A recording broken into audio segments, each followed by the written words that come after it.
It's been just over 2 months since Prague was swamped when the Ultava River burst its banks. Thousands of lives are still in upheaval. Only a few buildings completely collapsed. But in winter, as wet walls begin to freeze and expand, more may fall. Here in the riverside district of Kalin, things are much worse than that. This part of town was built on river sediment, not rock. Repair work continues, but above sodden ground which itself could become unstable. It was from the 12th to the 14th of August that this city suffered its worst flooding in 175 years. The lives of thousands, the city's economy, damaged for years to come.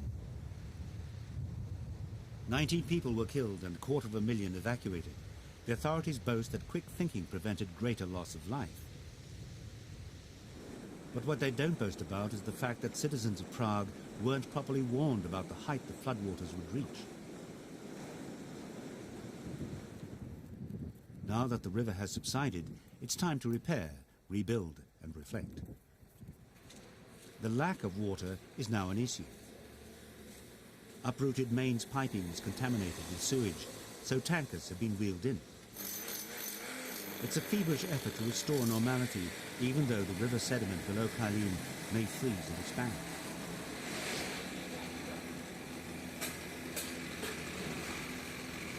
Every street is filled with concerted activity. Charities work out of shipping containers, supplying basic needs. Times of crisis can bring communities together, and this is no exception. These two young men are members of the Hindu-based Hare Krishna faith. Their own charity restaurant was completely flooded, and they've run out of money to buy cleaning products. But this Roman Catholic charity is helping them. Yeah, it is big help, because we are an organization with not so much profit, and we are doing for people. Yeah? And now people are doing for us. The city's public transport system is still in a drastic state of disarray. 17 subway stations were flooded. This one was designed to serve as a waterproof shelter in times of flooding. Thankfully, no one sought refuge here. Few people have returned to Kalin, but Hanna Urova has, because her apartment was too high to be flooded. Most of her neighbors have relatives to stay with.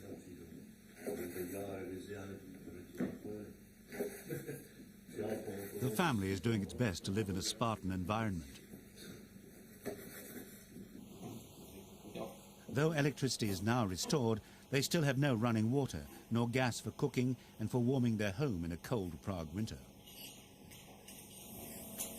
City officials fear that if gas mains can't be restored soon, residents with nowhere else to go might die from exposure. Hrozný. Horrible. Hrozný, protože Horrible because it gets quite cold at night. Chladno, je dost zima. Takže, jak jsem řekla, we wear trousers and sweaters when we go to sleep, just to stay warm. To teplé oblečení, aby jsme měli na sobě. No a je to takový... Člověk občas neví, jestli si má v tom začít smát nebo spíš brečet, protože je to takový deprimující. It's also depressing. Člověk je to takový všechno... Everything is just, well, horrible. Also returning after evacuation, the residents of Prague Zoo. More than half the park was inundated. Workers are busy repairing the damage. Repairs are likely to cost millions. Zoo officials say they're desperately calling for help from international donors. The keepers were devastated by their losses. This is a memorial to Gaston, a sea lion, who swam to Germany before he finally died. 14 mammals, including a hippopotamus and a well-loved elephant, and 135 birds died in the flood. Officials say they had an evacuation plan, but were given bad information by the government. They say the water rose 10 times higher than they were warned, and moving huge wild animals isn't a task you can rush. Zoo spokesman Rit Kala, like many people in the Czech Republic, says he suspects the government knew more than it was willing to disclose. He says authorities feared a wild public reaction. I think that Maybe they were afraid against panic, not to make panic on Monday on 12th. I don't know, but for especially for our zoo garden, this opinion or this trying not to make panic was in the end very dangerous. Czech Prime Minister Vladimir Špindler is now running a country with one priority: recovering from the disaster. It wasn't just Prague which was flooded. He seems to be finding it difficult to explain to his people why they weren't given more of a warning. We didn't have problems with predictions. Our problem was that the mathematical and physical models we'd prepared only counted for about a 1 in 100 years flood. So we couldn't foresee what exactly the water would do. Not that we didn't know it wouldn't be huge, we knew that in time. But we didn't know where the water would reach and what the dynamic effect would be, because what was expected was a 1 in 100 year flood. The government is helping. These are army recruits on cleanup duty.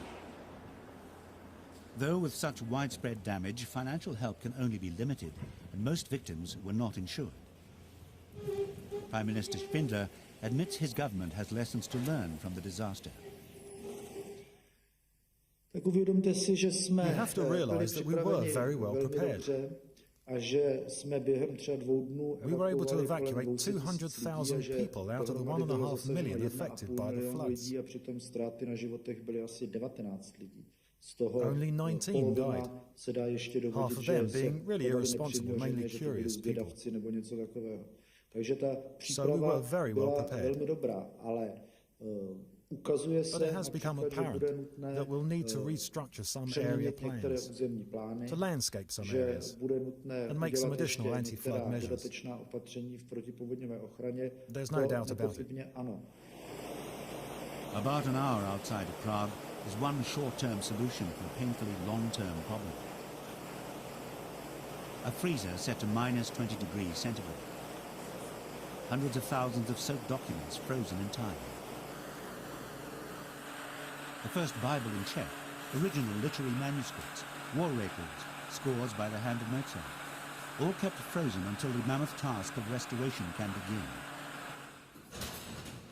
One local academic says the job will take one person 5,000 years. The company says it doesn't have that long. The situation at the moment is that we have not seen any money. We hope it will not become necessary that we have to turn off the freezer. We are not a big company, so we cannot keep running for free. But we truly hope that something will be done to stop that from becoming a necessity. Among the monuments now also in need of restoration funds is the city's Jewish museum. The Pinkasovo synagogue was one of several places of worship that was flooded. The local Jewish community suffered badly, with synagogues, cemeteries, and their local charity kitchen being damaged. But this place in particular is held close to the hearts of the Jewish community. It's a monument to Holocaust victims. And the museum director says it's in danger of crumbling. We are now in the Pinka synagogue. As you can see, the water reached the height about 1.50 meters. An historic stone platform and the synagogue's Holy Ark were damaged. But most feared for are the hand-painted names of 80,000 people killed by the Nazis. You cannot see the damage, but the problem is that it is completely humid and moisture is behind this inscription. So there's an imminent fear or danger that it will fall completely. So that's why we are now drying the place. It cannot be done with heating because there cannot be sharp difference in temperature, which is now and later on.